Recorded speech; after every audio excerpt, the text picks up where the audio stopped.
احباب، ایمان کی بنیاد توحید ہے.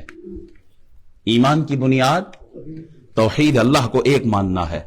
اور ایمان کی جان، ایمان کی روح، وہ جناب محمد الرسول اللہ کی محبت ہے. حضور کی محبت ایمان کی جان ہے.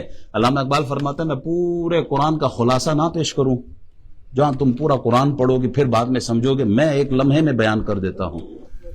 میں تمہیں یہ نہ بتاؤں کہ ایمان کی روح کیا ہے، ایمان کی جان کیا ہے، ایمان کی اصل کیا ہے. میں تمہیں یہ نہ بتاؤں کہ دین کی جان کیا ہے. فرماتے ہیں ایک ہی جملے میں بتاتا ہوں، مغز قرآن روح ایمان جان دی است حب رحمت للعالمین.